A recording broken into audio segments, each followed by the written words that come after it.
This episode is brought to you by Indeed. When your computer breaks, you don't wait for it to magically start working again. You fix the problem. So why wait to hire the people your company desperately needs? Use Indeed's sponsored jobs to hire top talent fast.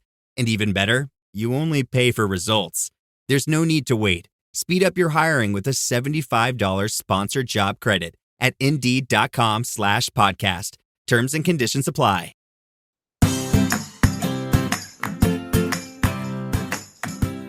Hi, welcome back to Realistic Sustainability Educational Shorts. This week, I'm going to talk about something that sometimes people get a little creeped out about, but it shouldn't be. It's smart homes and smart home technology. Now, I'm not going to say any of the popular home assistants names because you know what happens? Homes all over the world start to respawn because I've said its name. Could you imagine being one of those shows with millions of followers and you yell out a home assistant name? Hundreds of thousands of home assistants would light up looking for direction directly after that. Anyways, I just find that funny. You can use them in your home for more than one thing. And this is all smart devices. It's either going to be convenience or savings. That's the main reasons to have anything that's a smart device in your hand or in your home. Because it's funny, most people are terrified that they're going to be followed and tracked and all these things.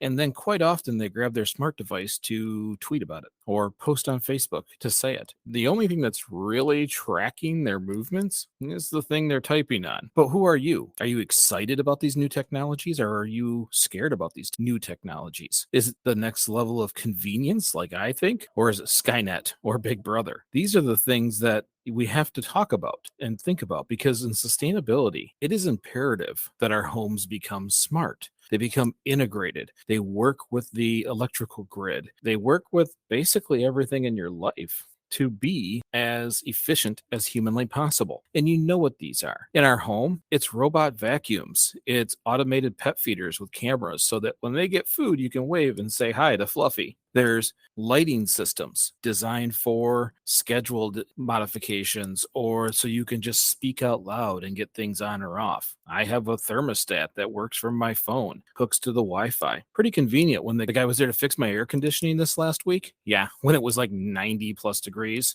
and I wasn't home. Well, his work primarily had to be outside. I could shut down the air conditioner, turn everything off so he could work on it. Then, when he was ready, he'd send me a text and I'd turn it back on. Didn't even have to go home. Kind of cool. There's Ring doorbells. Those are also showing that you can use them as home security in many ways. Your general home assistant, which hooks to all kinds of things. Something I'm hoping we get a sponsor for is automated cat boxes because I have 2 cats. I hate cleaning the cat box. So if anybody's listening to this and you work for one of those companies, oh yeah, right here. Go ahead and send us one to test out. We'd love to. Smart locks and smart appliances from your coffee maker to your washer or dryer. These are things that are going to be integrated slowly into homes over the next 10 years. It's because they need to.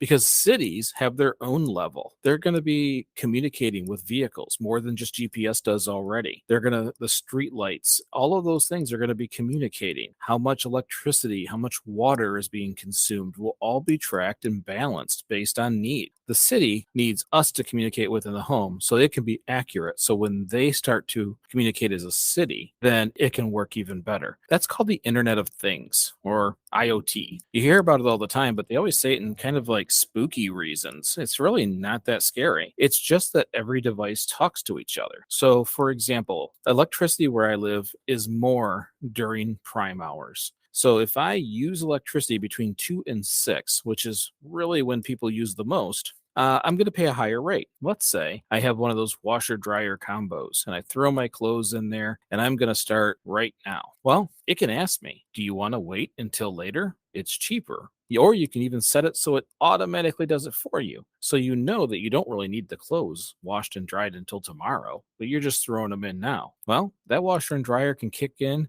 at 11 o'clock at night at the cheapest possible rate, and they're still dry when you wake up. That's what it's trying to do. Balance the energy so that it's not all being used when we get home from work or at a certain time during the day. balance it out. Then the grid doesn't have these massive peaks. And in case you're wondering, that's what leads to brownouts, mostly not politicians. It's usually we're just using a crap load of energy within a 1 hour span. We all got home and cranked the air conditioning up. So that's how we stop doing this. We create these leveled out areas, and then the grid can at least handle it. Even better when the grid gets modified and updated. Once it becomes a smart microgrid system, then we're really balancing, greatly reducing the amount of energy coming through and greatly reducing the amount of energy we even need, which means we can use way more solar, way more wind, hydrogen fuel. All these things can become easier inputs because we don't have these massive peaks that they always talk about when they say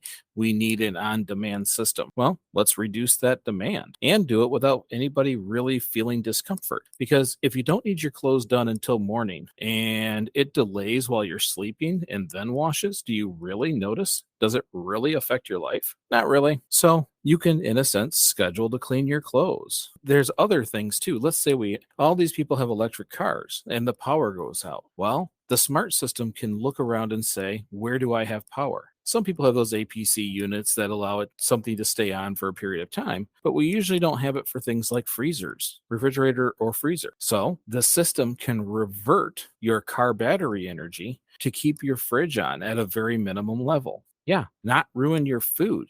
Most power outages are not long periods of time, but in the meantime, essentials are functioning. If it's the winter time, maybe it keeps the heat on. Either way, it allows the shift energy back and forth. The house will also know how much charge you use on your car on a regular basis. When you get home and plug in, how much is left. It, in a sense, now knows how much you really need. So if it gets below that point, it knows when you usually get up, it will start again recharging or stop taking it from that.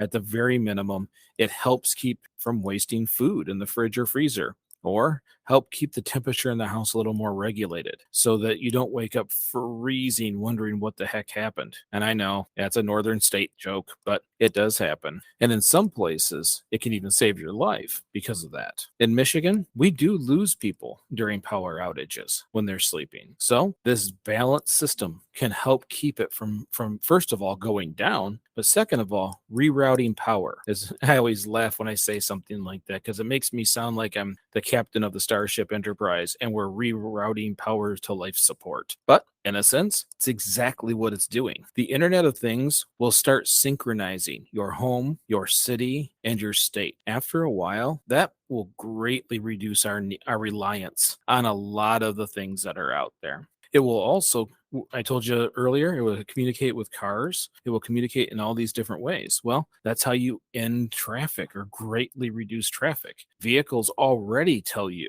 with GPS, well, your normal route is way slower. It'll give you a faster route. Internet of Things will make that quicker, more efficient. Public transportation will take different routes to be able to get from point A to point B. Our general energy waste for a whole state will drop dramatically. Some assessments show 50 to 60%. And same with energy consumption. So think about this when you start thinking about smart houses. Don't immediately think of the movies. Don't immediately think of the negatives. Maybe you should just think about your phone. I know not everybody loves their phone, but we also turn around to go home and get it when we leave it. So that is going to be a big part of sustainability. I hope you take a moment. I hope you at least allow yourself to look at some of these technologies because in the long run, they're going to be mainstream and they're going to be important. Thank you so much for listening. I hope you enjoyed this episode. If you did, share it with a friend or on social media. You can also support Realistic Sustainability by becoming one of those monthly sustainers on our Anchor hosting site or by simply going to greeninyourlife.org/podcast. We've also added an address there. Want to send a letter?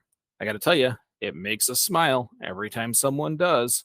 And since my family says it's not cool for us to have it sent to our actual house, we have a place to send it now. So it doesn't matter if you're a company looking for a sponsorship or wanting us to test something or say hi and make us smile. Send it to the address on there, greeninyourlife.org/podcast, or quite simply leave a 5-star review. That is the most powerful thing you can do for us right now is just by telling people you like the show. Make sure you follow the show and leave a glowing review. Plus, when I don't feel good, that's kind of what I do. I go back, I read them because you guys say awesome things. So thank you again for listening. And remember, we just get together week after week so we can get a little bit better.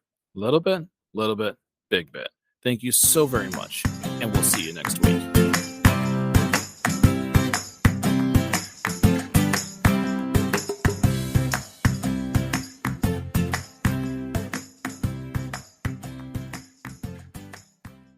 Hi, this is Mike, co-host of Realistic Sustainability, the podcast, which you probably already know, but I'm also the author of A Beginner's Guide to Greening Your Life. That was the book that led to our Facebook page, our Facebook group, and, well, even this show. It offers tips on promoting your positive footprint while decreasing your carbon footprint. So if you want to read what started all of this, get A Beginner's Guide to Greening Your Life, available on Amazon, eBay, Etsy, or just visit greeningyourlife.org for more information. Thank you for joining the sustainable movement and promoting a greener future.